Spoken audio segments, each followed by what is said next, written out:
When I was working the cases, I thought he's got to be in law enforcement. The first clue was in attack number 3 in Sacramento. He had gloves on to protect from fingerprints, and he's got a gun in one hand and a padded baton in another hand. And he says, "Freeze or I'll shoot." We felt so strongly that he could have a law enforcement background that we were looking at every officer in our department who fit the description of the height and the weight and the shoe size. Up to that point, he would sometimes take his clothes off during a sexual assault. Carol and I figured out how to fingerprint the human body. We found out that fingerprints stayed on the skin for really just a very short period of time, but there was an iodine technique that we could use to try to pull them off. Carol and I talked to the guy in charge and said, "Don't talk about this on the radio." They blasted us all over the place. Just a couple of days later, his gloves never came off. There was no question he knew what we were doing. The police have one last bit of advice, and that is don't panic, because that alters your judgment. And by the way, that advice goes out to anyone in the Bay Area, not just the people of Concord, because with this guy, the next rape could be anywhere.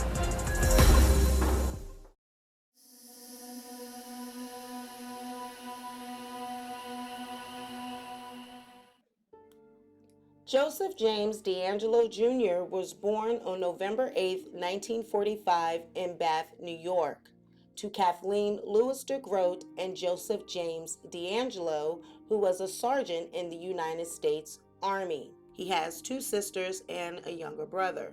A relative reported that when DeAngelo was a young child, he witnessed his 7-year-old sister's rape by 2 airmen in a warehouse in West Germany, where the family was stationed at the time.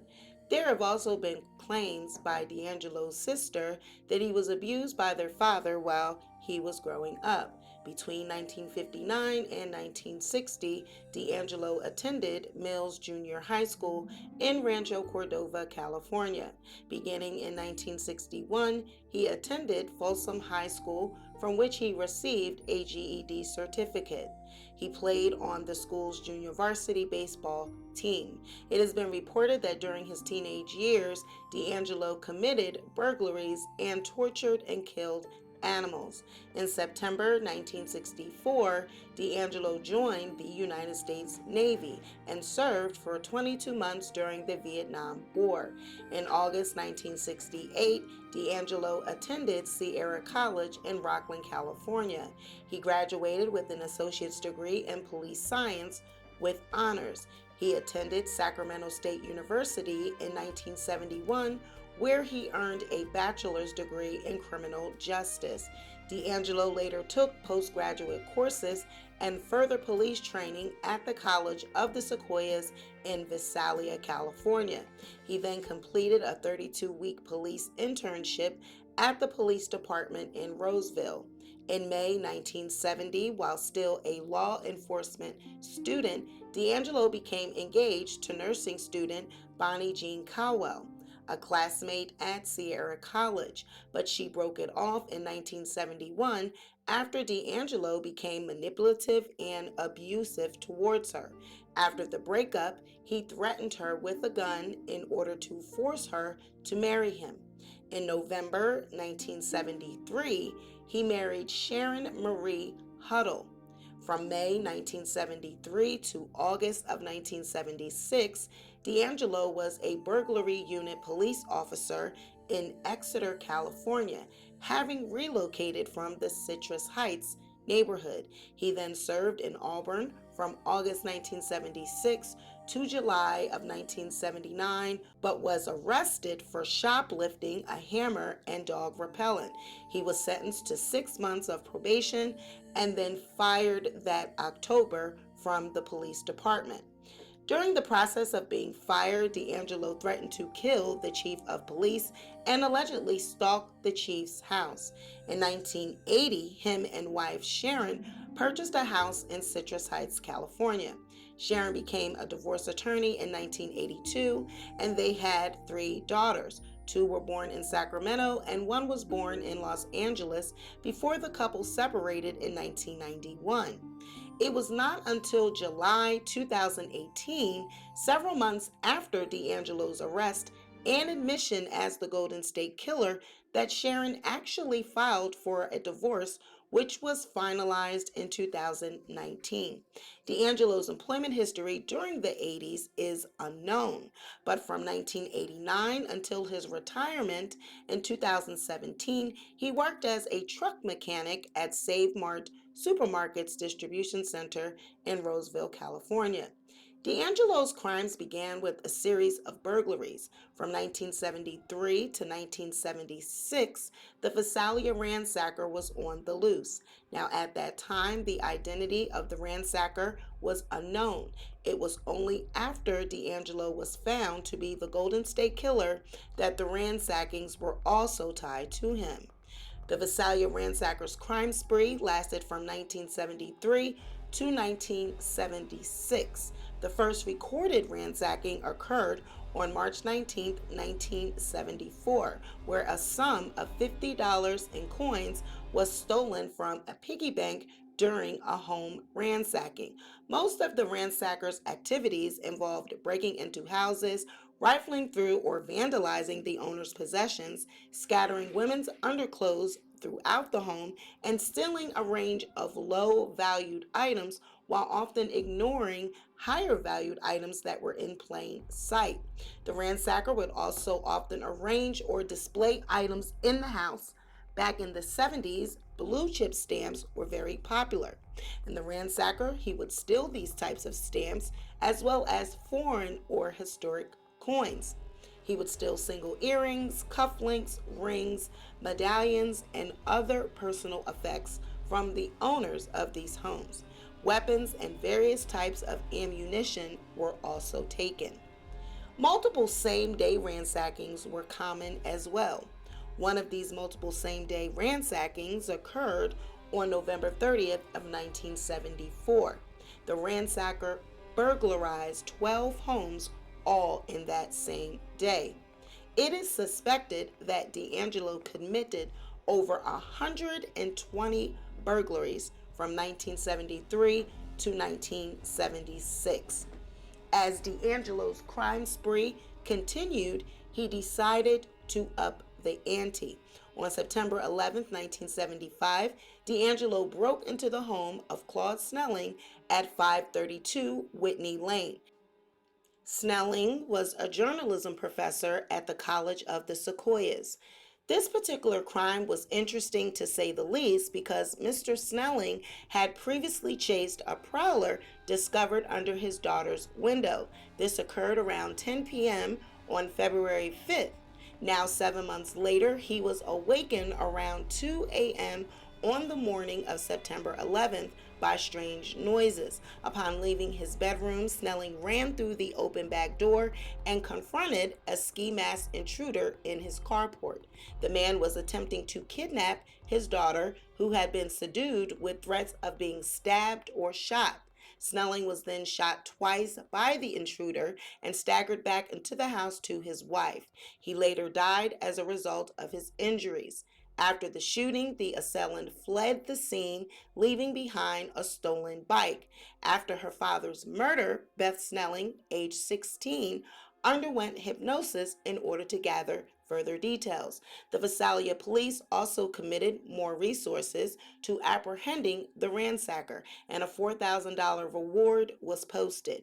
Nighttime stakeouts were also set up near houses that the ransacker had previously prowled, but the ransackings continued.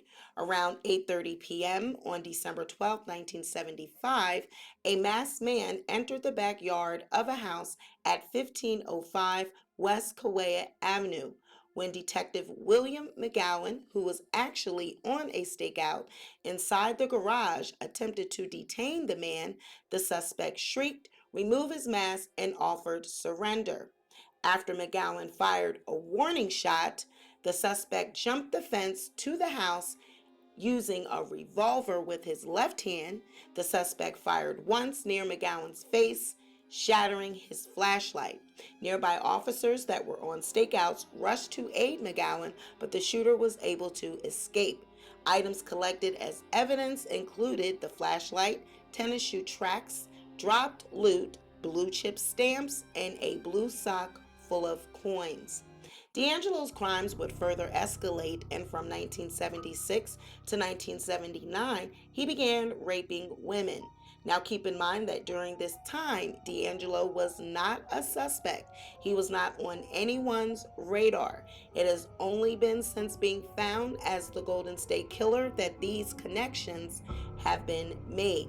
The East River Rapists became the name given to the rapists that began attacking women in 1976. The crimes initially centered on the areas of Carmichael, Citrus Heights, and Rancho Cordova. DeAngelo would stalk middle-class neighborhoods at night in search of women who were alone in one-story homes, usually near a school, creek, trail, or other open space that would provide a quick escape. He was seen a number of times but always successfully fled. On one occasion, he shot and seriously wounded a young pursuer. Most victims had seen or heard a prowler on their property before the attacks, and many had experienced break-ins. Police believed that the offender would conduct stakeouts in targeted neighborhoods, looking into windows and prowling in yards before selecting a home to attack. It was believed that he sometimes entered the homes of future victims to unlock windows, unload guns, and plant ligatures for later use. He frequently telephoned future victims, sometimes months in advance, to learn their daily routines. Although DeAngelo originally targeted women alone in their homes or with children, he eventually preferred attacking couples. This change is believed to be a direct result of media reports claiming that he only attacked women alone in the home. His usual method was to break in through a window or sliding glass door and awaken the sleeping occupants with a flashlight, threatening them with a handgun. Victims were then bound with ligatures, often shoelaces, that he found or brought with him, then blindfolded and gagged with towels that he had ripped into strips. The female victim was usually forced to tie up her male companion before she was bound. The bindings were often so tight that the victim's hands were numb for hours after being untied. He then separated the couple, often stacking dishes on the male's back and threatening to kill everyone in the house if he heard them rattle. He would move the woman to the living room and rape her, often repeatedly. A police report noted that during his 37th attack, DeAngelo repeatedly said, "I hate you, Bonnie," while raping the victim. This is thought to be a direct reference to Bonnie Caldwell, DeAngelo's college girlfriend. DeAngelo sometimes spent hours in the home ransacking closets and drawers, eating food in the kitchen, drinking beer, and raping his victim again. Victims sometimes thought he had left the house, but he would then jump from the darkness, scaring them. He would then creep away again, leaving the victims uncertain if he had really left the home. He was believed to escape on foot through a series of yards and then use a bicycle to go home or to a car, making extensive use of parks, schoolyards, creek beds, and other open spaces that kept him off the street. From 1976 to 1979, DeAngelo committed a total of 50 rapes. But the attacks were not enough to fulfill DeAngelo's desires, and on October 1st, an intruder broke in and tied up a Goleta, California couple. The man and woman tried to escape, but when the intruder left the room, the woman screamed. Realizing that the alarm had been raised, the intruder fled on a bicycle. A neighbor who happened to be an FBI agent responded to the noise and pursued the perpetrator, who abandoned the bicycle and a knife and fled on foot through local backyards. Then, on December 30th, 44-year-old Robert Offerman and 35-year-old Deborah Alexandra Manning were found shot to death at Offerman's condominium in Goleta. Offerman's bindings were untied, indicating that he had lunged at the attacker. Neighbors had heard gunshots. Paw prints of a large dog were found at the scene, leading to speculation that the killer may have brought a dog with him. The killer had also broken into the vacant adjoining residence and stolen a bicycle, later found abandoned on a street north of the scene. Next, on March 13, 1980, 33-year-old Charlene Smith and 43-year-old Lyman Smith were found murdered in their Ventura home. Charlene Smith had also been raped. A log from a woodpile on the side of the house was used to bludgeon the victims to death. Their wrists and ankles had been bound with drapery cord. An unusual Chinese knot, also known as a diamond knot, was used on Charlene's wrist. This was the same knot used in the East Area Rapist attacks. The murderer was therefore briefly given the name Diamond Knot Killer. On August 19th, 24-year-old Keith Eli Harrington and 27-year-old Patrice Briscoe Harrington were found bludgeoned to death in their home on Cockshell Drive in a gated community. Patrice Harrington had also been raped. Although there was evidence that the Harringtons' wrists and ankles were bound, no murder weapon or ligatures were found at the scene. The Harringtons had been married for 3 months at the time of their deaths.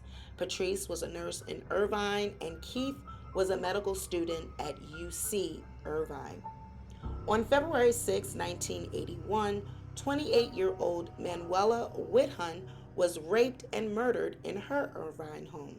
Although Whithun's body had signs of being tied before she was bludgeoned, no murder weapon or ligatures were found. Though the victim was married, her husband was away, hospitalized, and she was alone at the time of the attack. Whithun's television was found in the backyard, possibly the killer's attempt to make the crime appear to be a botched robbery. On July 27, 35-year-old Sherry Domingo and 27-year-old Gregory Sanchez became the 10th and 11th murder victims. Both were attacked in Domingo's residence in Goleta. The offender entered the house through a small bathroom window. Sanchez had not been tied and was shot and wounded in the cheek before he was bludgeoned to death with a garden tool. Some believe that Sanchez may have realized he was dealing with the man responsible for the Offerman Manning murders and tried to tackle the killer rather than be tied up, which is why he was found not tied. Again, no neighbors responded to the gunshot that was heard. Sanchez's head was covered with clothes pulled from the closet. Domingo was raped and bludgeoned. Bruises on her wrists and ankles indicated that she had been tied, although the restraints were missing.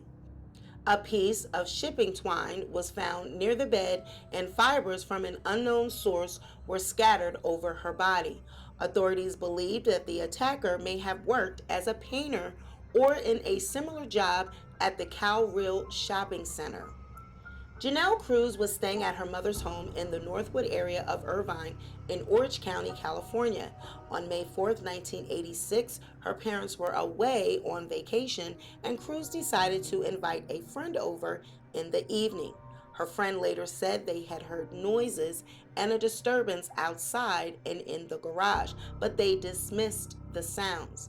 Near midnight, Cruz's friend left. The following evening, a realtor that was working on selling the family's home found her body, which was bludgeoned to death. The Irvine police lieutenant at the time, Mike White, said that the autopsy revealed that Cruz died of blunt force trauma to the head. She had also been raped prior to her death.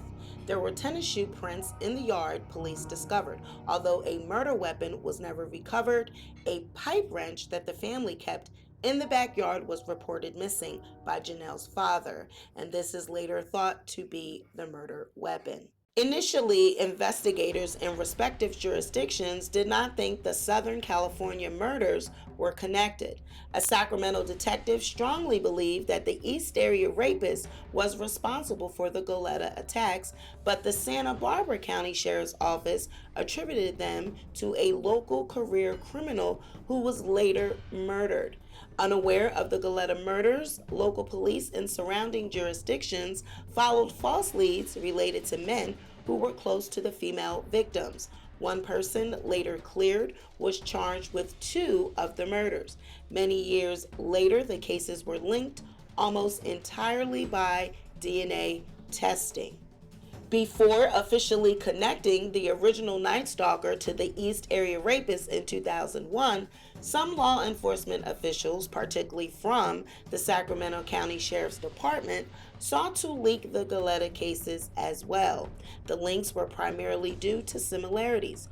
One of the already linked original Night Stalker double murders occurred in Ventura, 40 miles southeast of Goleta, and the remaining murders were committed in Orange County, an additional 90 miles southeast.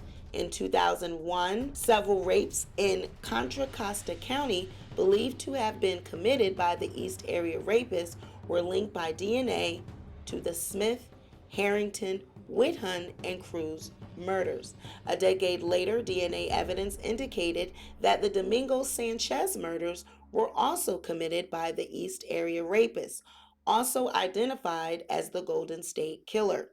On June 15, 2016, the FBI released further information related to the crimes, including new composite sketches and crime details. A $50,000 reward was also announced. The initiative included a national database to support law enforcement's investigating of the crimes and to handle tips and information. Eventually, through the use of genetic genealogy, investigators identified distant relatives of DeAngelo, including family members directly related to his great-great-great-great grandfather dating back to the 1800s. Based on this information, investigators built about 25 different family trees. The tree that eventually linked to DeAngelo alone contained approximately 1,000 people. Over the course of a few months, investigators used other clues like age, sex, and place of residence to rule out suspects populating these trees, eliminating suspects one by one until only DeAngelo remained. During the investigation, several people were considered and later eliminated as suspects. Brett Glaspie from Goleta was considered a suspect by Santa Barbara County investigators. He was murdered in Mexico in 1982 before the murder of Janelle Cruz, thus eliminating him as a suspect. Paul Cornfed Schneider, a high-ranking member of the Aryan Brotherhood, was living in Orange County when the Harringtons, Manuela Whithun, and Janelle Cruz were killed. A DNA test cleared him in the 1990s. Joe Alsip, a friend and business partner of the victim, Lyman Smith, was also named. Alsip's pastor said that Alsip had confessed to him during a family counseling session. Alsip was arraigned for the Smith murders in 1982, but the charges were later dropped, and his innocence was confirmed by DNA testing in 1997. On April 18th, a DNA sample was collected from the door handle of DeAngelo's car. Another sample was later collected from a tissue found in DeAngelo's curbside garbage can. Both were matched to samples associated with Golden State Killer crimes. On April 24, 2018, a Sacramento County Sheriff's deputy arrested DeAngelo. He was charged with 8 counts of first-degree murder with special circumstances. On May 10th, the Santa Barbara County District Attorney's Office charged DeAngelo with 4 additional counts of first-degree murder. DeAngelo made a confession after his arrest that cryptically referred to an inner personality named Jerry, who had forced him to commit the wave of crimes that ended abruptly in 1986. According to the Sacramento County prosecutor, DeAngelo said the following to himself while alone in a police interrogation room after his arrest in April 2018. I didn't have the strength to push him out. He made me. He went with me. It was like in my head. I mean, he's a part of me. I didn't want to do those things. I pushed Jerry out and had a happy life. I did all those things. I destroyed all of their lives. So now I've got to pay the price. DeAngelo could not be charged with rapes or burglaries as the statute of limitations had expired for those offenses, but he was charged with 13 counts of murder and 13 counts of kidnapping. DeAngelo was arraigned in Sacramento on August 23, 2018. In November 2018, prosecutors from 6 involved counties collectively estimated that the case could cost taxpayers $20 million and last 10 years. At an April 10, 2019 court proceeding, prosecutors announced that they would seek the death penalty, and the judge ruled that cameras could be allowed inside the courtroom during the trial. On March 4, 2020, DeAngelo offered to plead guilty if the death penalty were taken off the table, which was not accepted at the time. On June 29th, as part of a plea bargain to avoid the death penalty, DeAngelo pleaded guilty to 13 counts of first-degree murder and special circumstances, including murder committed during burglaries and rapes, as well as 13 counts of kidnapping. On August 21, 2020, DeAngelo received multiple consecutive life sentences without the possibility of parole. DeAngelo offered a brief apology after listening to days of pre-sentencing victim impact statements. He said, "I've listened to all of your statements, each one of them, and I'm truly sorry to everyone I have hurt." DeAngelo committed most of the offenses while he was married and raising a family. Neither his wife nor his children ever suspected he was committing serious crimes. His eldest daughter thought he was the perfect father, while his wife believed the reasons he would give for being away from the home. In November 2020, DeAngelo was transferred to the North Kern State Prison, and as of February 2021, DeAngelo is incarcerated in protective custody at California State Prison, Cochran. Taking over 40 years to be caught, the Golden State Killer is now known to us as Joseph DeAngelo. Now 74 years old, he sits behind bars for the horrific crimes that he committed. Although he was only charged with 13 murders, justice was finally served, or was it? His crime stopped in 1986, and it seems that he may have suffered from mental health issues, believing that there was another person by the name of Jerry that lived inside of him and forced him to commit these crimes. His crimes came to a halt in 1986, and he said it was due to him getting rid of Jerry. After ridding himself of this personality, he was able to go on to virtually live undetected for over 40 years. Now that we have examined his life, we've learned that he suffered abuse from his father, witnessed the rape of his 7-year-old sister by 2 grown airmen while stationed in West Germany with his family. It is speculated that while attending high school, he may have begun burglarizing homes and even tortured and killed animals. His first girlfriend felt the effects of his haunted personality, and while they were engaged, he became abusive to her, even threatening her with a gun when she broke off their engagement. So it is fair to say that the warning signs were there. None of this is by any means an excuse to his behavior or his crimes. It's common in offenders and murderers that they suffer abuse in their early years of life. They often torture and kill animals, and they are abusive to their partners. His crime started off with robberies, and then as the thrill became more intoxicating, he quickly escalated to raping women and then murder. It was apparent that he still carried feelings of ill will towards his college girlfriend, because while raping his 27th victim, he repeatedly said to her, "I hate you, Bonnie," which was him taking his feelings of hate out on the victim. Many of these victims were at his trial in 2019, and they were able to read victim impact statements as well as family members of those that he killed. Now, usually these statements, when read, gives the victims and families some sense of closure.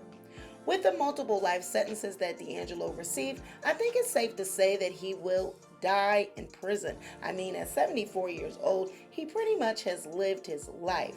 He was able to live the majority of his life in the free world, getting to breathe fresh air. He had a job that lasted from 1989 to 2017, where he actually was able to retire. The victims of his murders did not get that same luxury. They died very horrible and violent deaths. Being given a plea deal puts a bad taste in the mouths of many. Some people feel as though he deserved the death penalty. But let's really think about this. When given the death penalty, we know that the offender does not die right away. Oftentimes they sit on death row for many years waiting their time to die. So with DeAngelo already being 74 years old, would being given the death penalty have really made a difference? Either way you look at this, he is an old man waiting to die, and he is going to die in prison. He listened to the victim impact statements and issued his apologies to the victims and families. This does show that he's still very much aware. He's alert. Contrary to how he looked, his appearance, it looks like he may have dementia, but obviously he does not, because the fact that he was able to acknowledge these statements and understand the impact that his crimes had on others, it shows he is very much so aware.